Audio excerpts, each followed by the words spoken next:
going on, YouTube?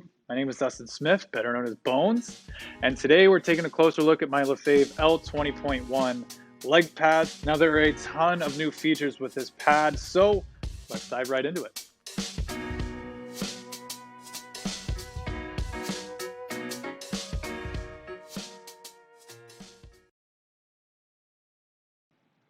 So brand new for Lefevre is the L20.1.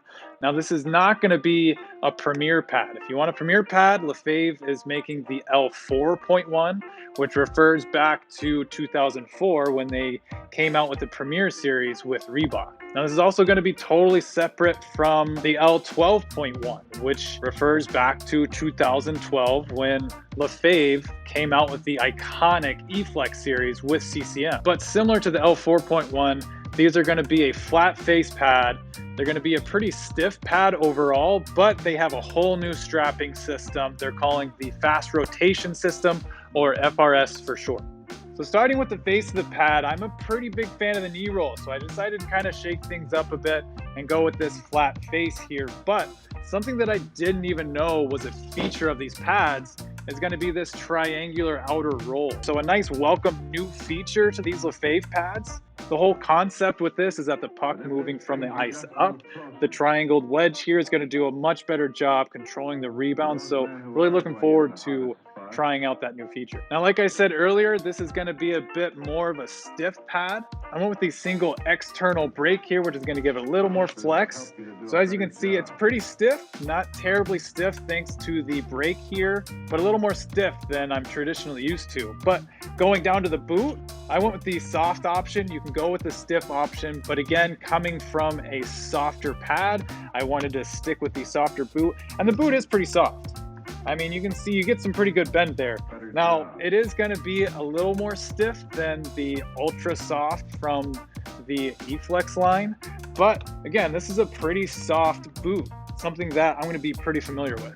Now, the other thing about this boot is that this is going to be a 90-degree bend, so not quite like that Premier pad, not quite like that L4.1 where you get that more straight angle. This is going to be kind of more similar to the L12.1 with the 90-degree bend at the boot. Now, looking at the side here, I really like that the graphic wraps around to the side. I ended up adding some weave in here. On the customizer, it's listed as carbon, so really nice looking carbon here. But looking at the side of the pad, something that I really enjoy is the fact that it is so streamlined. They've removed all the binding from the outside, giving it a very sleek look and feel. But not only did they do that, they have thinned out the entire profile of this pad. These are super, super light.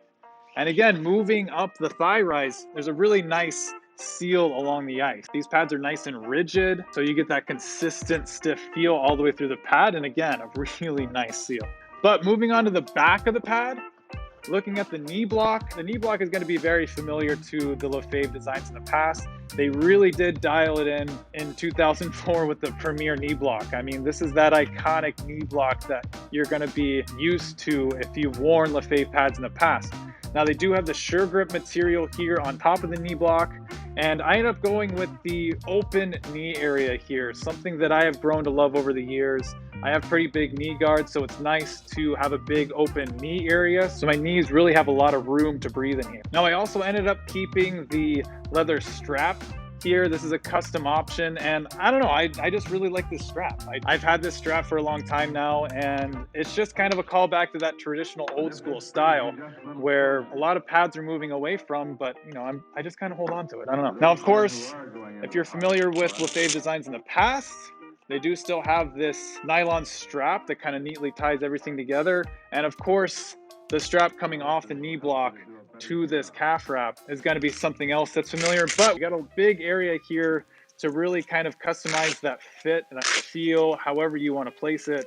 So that's something I'm going to have fun kind of playing around with. But something that is brand new to this pad, something that really separates this pad from every other Lefevre pad, is going to be the fast rotation system. So at first glance, the fast rotation system is just going to look like a calf wrap with two elastic straps. But looking at it closer, especially once I got it in my hands, this really is a pretty awesome design. So you do have your two elastic straps that attach here and give you that nice custom feel. So it is a nice, pretty big open leg channel all in all. But the really cool thing about this is being able to dial it in to kind of how you want it to feel. So you have these Velcro straps here. If you want to crank it down, get it nice and tight on the bottom, this is where you're going to do that. And if you want it nice and loose up top or nice and tight, again, this is where you would crank it down or leave it nice and loose. Now, the big thing about the FRS is that it sits higher on the leg. So the pad is going to be much more open at the ankle, but also it's going to sit higher up on the leg. So when you're doing your sizing for this, you really want to make sure that you go down 1 inch in your sizing. So originally I wore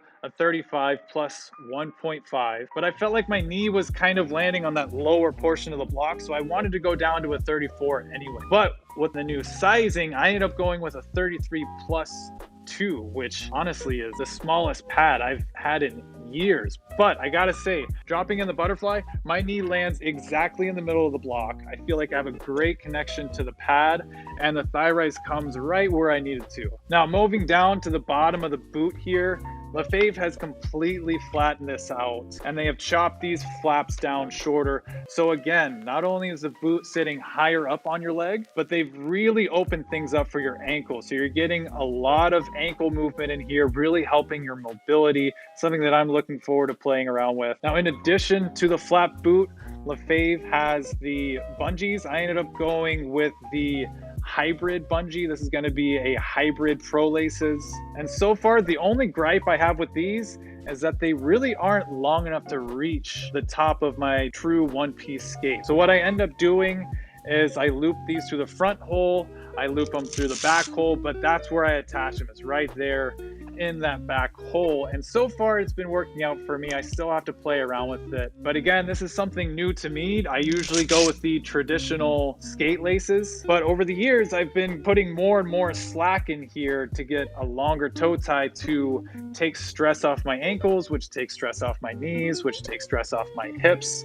But trying something new with the pro laces, I'm interested to see how they feel. I've heard a lot of really good things about the bungee toe tie. And last but not least, moving on to the inner gusset here on the inside of the pad, I ended up going with a full weave or carbon on the inside here. And honestly, I feel like these pads slide better than any other pad I had before.